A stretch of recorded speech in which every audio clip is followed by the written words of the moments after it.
नमस्कार मित्रांनो, आज आपण आलो आहोत परांडा या शहरामध्ये, जो धाराशिव जिल्ह्यामध्ये एक तालुका आहे. आणि त्या ठिकाणी आपण भेटणार आहोत दत्तप्रसाद प्रकाश पाटील सरांना, जे स्वतः एक इंजिनियर आहेत. त्यांनी स्वतःची एक मोठी फॅक्टरी टाकलेली होती सोलापूरमध्ये, पण ती फॅक्टरी त्यांनी बंद करून त्यांच्या गावामध्ये, ह्या परांडा शहरामध्ये एक छोटा व्यापार, कोल्ड प्रेस ऑइल मशीनचा व्यापार, ज्याच्यामध्ये ते लोकांना कोल्ड प्रेस ऑइल देतात, त्याला आपण तेलघाणा म्हणू, तो तेलघाणा उद्योग सुरू केला आहे. एक इंजिनियर असून एका चाकोरीमध्ये न राहता त्यांनी आपल्या परिवारासाठी जे डिसिजन घेतलेत ते तुम्हाला कळतीलच. तर आपण आत्ता भेट देऊ त्यांच्या युनिटला. तर हे जे युनिट आहे, हे युनिट परांडा शहरामध्ये सरांनी टाकलेलं आहे. या युनिटमध्ये सरांनी हा तेलघाणा सुरू केलेला आहे. याला प्रोसेसिंग करण्यासाठी फिल्टर पण ठेवलेला आहे. आणि या तेलघाणा उद्योग सरांनी कसा सुरू केला, का सुरू केला, त्याच्याबद्दल आपण चर्चा करणार आहोत. सर, आपलं स्वागत आहे. नमस्कार. आमच्या सर्व प्रेक्षकांना, व्ह्युअर्सला, तुम्ही तुमचे जे बॅकग्राऊंड आहे, तुम्ही इंजिनिअरिंग केलं आहे, ते करूनसुद्धा तुम्ही या बिझनेसमध्ये का आलात, याच्याबद्दल थोडी माहिती द्या. नमस्कार. माझं नाव दत्तप्रसाद प्रकाश पाटील, गाव परांडा, जिल्हा धाराशिव. माझं बॅकग्राऊंड म्हणजे इंजिनिअरिंग केलं मी, मेकॅनिकल इंजिनिअरिंगमध्ये. त्यानंतर काही काळ फाउंड्रीचा बिझनेस केला, पण तो सोलापूरमध्ये करत असताना आई वडील परांड्यामध्ये आणि तो बिझनेस सोलापूरमध्ये होता. आणि त्या बिझनेसचा सगळ्यात मोठा प्रॉब्लेम म्हणजे लोकल मार्केट आपल्याला कॅप्चर करता येत नव्हतं. आणि थोडंसं मंदी रिसेशन आले की आपले जे मॅन्युफॅक्चर केलेले जॉब वगैरे, तर आपलं प्रोडक्शन हे लवकर जात नव्हतं. आणि एक 15 ते 20 दिवसाचा क्रेडिट पिरियड होता, तो पण प्रॉब्लेम होता. त्यानंतर मी असं काही सर्च करत होतो की फूड इंडस्ट्रीमध्येच, जी इंडस्ट्री कधीच नाही बंद पडणार. मग त्यामुळे मी सर्च करत जे रोजचं जे डे पर डे जे आपण जे रिफाईंड तेलाच्या माध्यमातून जे विष कंझ्युम करतो आहे, तर त्यावर काम करायचं ठरवलं. त्यानंतर अनेक मशीन सर्च केल्या, जुने जे ट्रॅडिशनल पारंपरिक जे तेलघाणे होते ते पण सर्च केले. पण सगळ्यात चांगलं तेल निघणारं जे खाद्यतेल आहे, ते भारत ॲग्रीटेकचं कोल्ड प्रेस ऑइल हे मशीन मी सिलेक्ट केलं. आणि त्यानंतर मी तो बिझनेस चालू केला. मग त्यामध्ये मला करडी तेल असेल, सूर्यफूल असेल, शेंगदाणा असेल, ह्या 3 ह्याच्यामध्ये जास्त प्रामुख्याने ऑर्डर मिळत गेल्या. आणि तो बिझनेस मी आता परांड्यामध्ये अत्यंत 3 वर्ष झालं अत्यंत यशस्वीरित्या पूर्ण केला आहे. यामध्ये सगळ्यात महत्त्वाचं आपल्या एरियातले सगळे शिक्षक पहिल्यांदा पॅक झाले. त्यानंतर डॉक्टर असतील, जे मेडिकल चालवणारे मित्र असतील, त्यानंतर वकील, त्यानंतर व्यापारी, आणि त्यानंतर शेतकरी वर्ग असतील, तो सगळे आता आपल्याकडनं तेल नेतात. आणि शेतकरी वर्ग आपली पेंड एकदम लहान असल्यामुळं आणि क्वालिटी जास्त असल्यामुळं शेतकरी वर्ग त्यांच्या पशुखाद्य म्हणून पेंड पण वापरतात. जे तुम्ही फाउंड्री करत होता, त्याचा अनुभव सोडून ज्यावेळी तुम्ही ऑइल इंडस्ट्रीमध्ये आलात, त्यावेळी तुम्हाला मागे ऑइल इंडस्ट्रीचा कोणताही अनुभव नव्हता. मग तुम्ही ह्या बिझनेसमध्ये स्टँड होताना तुम्हाला काही अडचण आली? बिझनेसमध्ये स्टँड होताना तशी काय विशेष नाही अडचण आली. जे रेग्युलर बिझनेसमध्ये जे अडचणी येतात तेच आले, असे काही खास विशेष अडचण नाही मेन्शन करण्यासारखी आली. कस्टमर क्रिएट करणं त्यामध्येच थोडीशी अडचण आली. प्रोडक्शन तर क्लिअर होतं आपलं. ओके. आणि घरचं सीड असल्यामुळं अजून थोडंसं सोपं पडलं. राईट. वडील शिक्षक होते, त्यामुळे शिक्षक वर्ग अगोदर सगळे आपल्याला अटॅच झाले. त्यानंतर मी बऱ्याच डॉक्टर साहेबांना जाऊन भेटलो, तालुक्यातल्या, एरियातल्या, शहरातल्या. मग ते अगोदर त्यानंतर ते आपल्याकडे लागले. मी त्यांना ऑइल डायरेक्ट दवाखान्यात पोच करायला लागलो. त्यामुळं त्यांच्या जवळचे असते ते मेडिकलवाले, ते अगोदर आपले कस्टमर बनले. आणि त्यानंतर मग बाकी समाज घटकातले सगळेच लोक, अक्षरशः सगळे, ज्यांना पगार कमी असतो किंवा असे कामगार लोक किंवा एक 20-25 हजार कमी पगारवाले ड्रायव्हर लोक सुद्धा आपल्याकडनं तेल नेतात.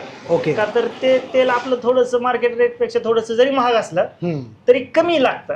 ओके. कमी लोकात, निम्म्या लोकांमध्ये भाजी असेल किंवा जे तळायचं जे काम असेल ते होतं. त्यामुळं का त्या तेलामध्ये ना आपल्या तेलामध्ये असं काही विशेष फरक पडत नाही किमतीमध्ये. बरोबर. म्हणजे सरांना हे सांगायचं आहे की आपलं जे नॅचरल कोल्ड प्रेस ऑइल बनतं हा ते ऑइल कमी जळतं हा. As compare to refined oil. घट्ट त्याच्यामुळे असल्यामुळे. रिफाईंड ऑइल जे आहे ते जर कुणाला लागत असेल तर त्याच्या फार कमी प्रमाणात आपलं नॅचरल ऑइल लागतं. खूप शेतकरी तर त्यांना हेच म्हणतात की जे तुमचं करडी ऑइल आहे ते तुपासारखं क्वालिटी त्याची टेस्ट येते आहे.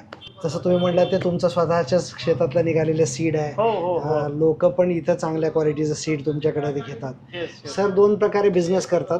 हम्म. एक शेतकरी किंवा जो ग्राहक त्यांच्याकडे स्वतःचे सीड घेऊन येतो. करडी असेल, सूर्यफूल असेल, शेंगदाणा, तीळ, मोहरी, जवस सर्व प्रकारचे तेल सर काढून देतात. प्रति किलो 12 रुपये त्यांच्याकडे आत्ता चार्ज ते आहे. तो जो प्रोसेस करतात त्याच्यामध्ये पेंड आणि ऑइल हे दोन्ही ग्राहकाला दिलं जातं. जर एखादा ग्राहक म्हणत असेल की मला पेंड नको आहे तर त्याला फ्री ऑफ कॉस्ट ऑइल ते काढून देतात आणि पेंड जी आहे ती त्यांच्या इन्कममध्ये त्यांच्याकडे राहते.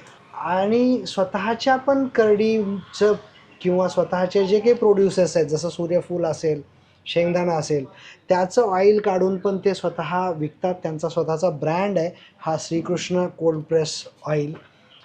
त्यांची जी तेलघाना आहे ती आपण इथं परांड्यामध्ये त्यांनी चालू केलेली आहे.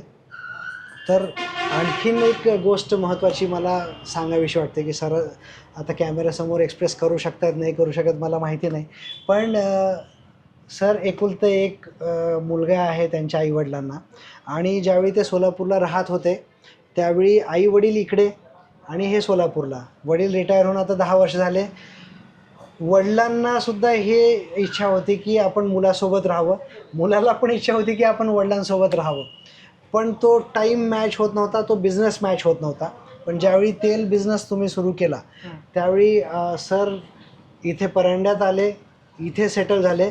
सर आज जी कमाईचा विषय आपण करतो की सोलापूर किंवा मोठ्या शहरात जी कमाई तुम्हाला मिळाली असती त्या कमाईच्या कंपॅरिझनमध्ये आज जे ऑइल मिलचं कमाई आहे ती नक्कीच जास्त आहे. तुम्ही ऑलरेडी सांगितलं, पण ते किती जास्त आहे काय वाटतं आपल्याला? जे सॉफ्टवेअर इंजिनियर पुणे किंवा मुंबई सारख्या शहरामध्ये इवन बेंगळुरूमध्ये पण माझे काही मित्र आहेत ते तर खूपच कॉस्टली. ओके. पण तरी त्यांच्या कम्पेअरपेक्षा जवळजवळ एक 1.25 पट माझा प्रॉफिट आहे. क्या बात आहे. Net profit. ओके.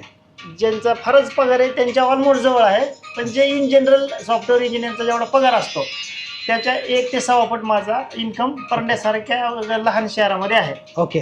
ते पण फॅमिलीसोबत राहून आणि दिवसा काम करून, नाईट ड्युटी न करता. ग्रेट. ते सगळ्यात महत्त्वाचं. अच्छा, सगळ्यात महत्त्वाचा मुद्दा सरांनी सांगितला, कारण खूप साऱ्या इंडस्ट्रीमध्ये तुम्हाला वर्कलोड जेव्हा होतो तेव्हा नाईट शिफ्ट पण करावी लागते. US कोणते क्लायंट असतील तरी नाईट शिफ्ट करावी लागते. पण सर आता स्वतः इंजिनियर असून ते शहरामध्ये मोठ्या शहरात न राहता त्यांनी छोट्या शहरात बिझनेस केला. आज ते एकुलते एक चिरंजीव जरी असले तरी ते शेती पण करतायत, बिझनेस स्वतःचा करतायत आणि त्याची खुशी त्यांच्या चेहऱ्यावर तुम्ही बघतच असाल की आई वडिलांसोबत आणि त्यांच्या मुलाला ते बोलत बोलत मला म्हटले की त्यांच्या मुलांना जे आजोबा आणि आजीचं प्रेम मिळायचं होतं ते एकदम चांगलं मिळतं. तर त्यामुळे या बिझनेसबद्दल आपण सॅटिस्फाईड तर आहातच, पण जे युवक स्वतःचा एक व्यापार सुरू करण्यात इच्छित आहेत किंवा स्वतः नोकरीच्या शोधात आहेत, आज त्यांना रस्ता सापडत नाही की आपण नोकरी करावी का व्यापार, त्यांच्यासाठी तुम्ही काय सल्ला द्याल? जे बिझनेस किंवा नोकरी करण्याच्या द्विधा मनस्थितीमध्ये जे आहेत युवक त्यांना मी एकच सांगेन की फूड इंडस्ट्रीमध्ये व्यवसाय करा आणि त्यातले त्यात जे आपण रिफाईंड तेलच्या माध्यमातून किंवा जे चुकीच्या तेलाच्या माध्यमातून जे तेल कंझ्युम करतोय त्यामुळं आपल्याला हार्ट अटॅक सारखे प्रमाण मागच्या 15-20 वर्षामध्ये जे वाढलंय त्याला कंट्रोल करणे, त्यासाठी पैसा पण मिळतो आणि मगाशी सांगितलं जसं पुण्य पण मिळतं. ओके.